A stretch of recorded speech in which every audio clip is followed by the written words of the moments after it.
Terence Bud Crawford willing to fight Jaron Boots Ennis at 154 pounds, maybe. But if he wants it at 147, something needs to happen. This, according to Terence Crawford's team member, Bernie the Boxer. Let's talk about that and the 147-pound division in this video.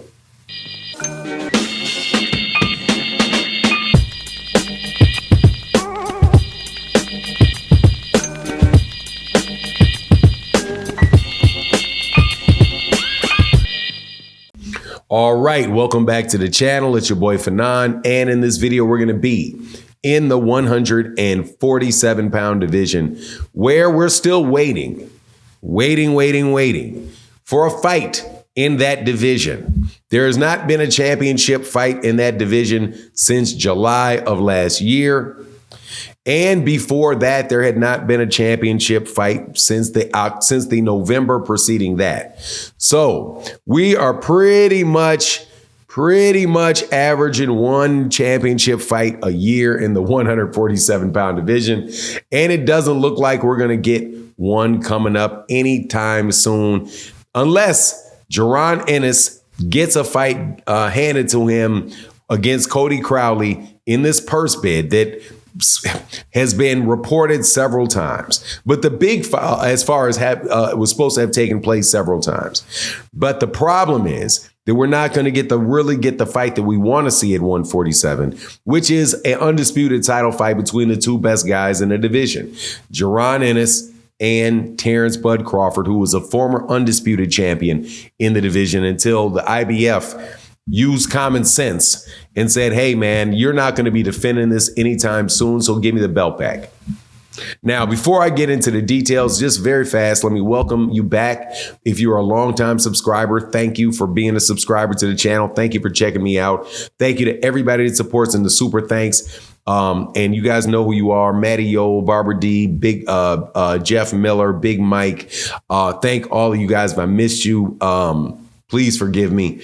But let's get into this, because now there was an interview by Bernie the Boxer, and Bernie the Boxer said, hey, man, we could fight if we talk about Jaron Ennis and saying Jaron Ennis is a big boy. We're about to go get a belt at 154 pounds. Talking about Terence Crawford. So if he wants to fight him, he can move up to 154 pounds to fight Terence Crawford. But if, he wants to stay at 147 pounds, then he's going to have to do something. Eddie's going to have to come off big money to get that fight at 147 pounds. Fair enough. Well, first of all, let me say that they're going to probably have to come off big money to get that fight, get Terence Crawford to fight Jaron Ennis any way it goes, because that is a dangerous fight for Terence Crawford at this stage in his career. He's 10 years older than Jaron Ennis is. He's smaller than Jaron Ennis. And Jaron Ennis is very, very skilled. He's very, very talented. And that is not a straightforward guy to fight. He's a dude that has a bunch of different looks, a guy that can do a bunch of different things. And he's somebody that has very, very quick reflexes. And as anybody that has gotten older knows, you'll mess around and be like, hold on, man. These young dudes are a lot faster than I feel right now. Now, you at the time when you were their age were probably looking at some older men and saying, man, these guys are kind of slow. They're, hey, man, they know what they're doing, but they're kind of slow. They can't keep up with me when I'm running. They can't keep up with me. They can't keep up with me when I'm jumping. So they're going to have a hard time unless they're just very, very cagey. But you had the athletic ability and the youth on your side. So you can do you can do a lot of things that they couldn't do. You could work yourself around. You could work around their experience, especially if you are on the same skill level as them or a higher skill level. So that, I guarantee you, is not missed by Brian McIntyre. It's not missed by Red Spikes. It's not missed by Bernie the Boxer. It's not mixed by the third trainer, whose name, please forgive me, I'm not going to say it incorrectly because I don't want to be disrespectful. Those guys are not missing it. They see that. They know that. In order to get him in there with Jaron Ennis, it is definitely going to cost him a lot of money. Costs a lot of money to get that done, even if it ever happens. But the simple fact that Bernie says this again tells me it's time for Terence Crawford. If he is not going to fight Jaron Ennis, or he's going to require $15, $20 million to do it, which is probably not going to pop up, it is time for him to drop those belts, because clearly he has no intention whatsoever of defending them. And it just boggles my mind how people are not calling for him to drop those belts. He has no intention on having a fight there. The only thing he possibly can be doing is using it for leverage until he makes his mind up. But seeing as right now it is April, and there is, as far as we know, no real conversations going on about who he's going to fight next, how in the world can we believe that those belts are going to get defended anytime before May, June, July, August, September, October? We're looking at October before any of those belts get defended, if they get defended at all. And if they don't get defended at all and he drops them, man, again, the IBF was right to do what the IBF did. The IBF stripped him.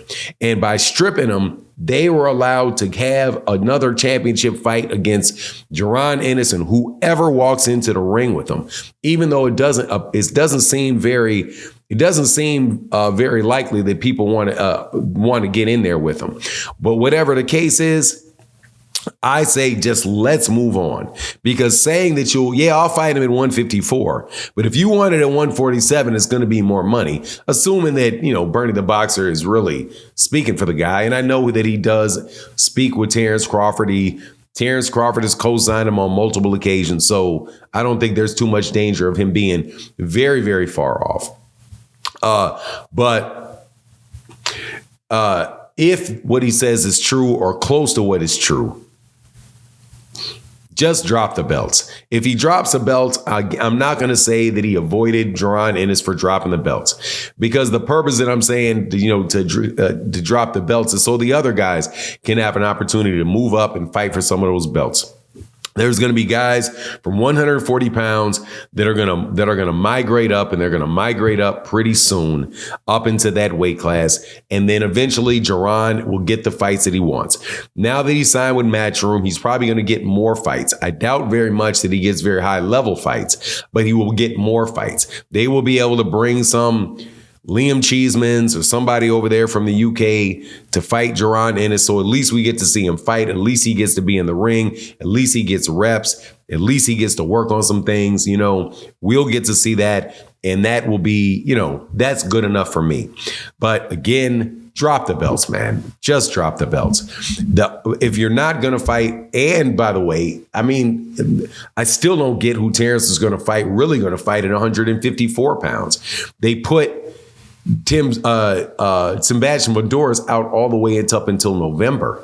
And even then, he's probably going to give the rematch. He's probably going to fight Errol Spence. But if he doesn't fight Errol Spence, he's going to give that rematch to Tim Tszyu. But anyway, that's my take on the matter.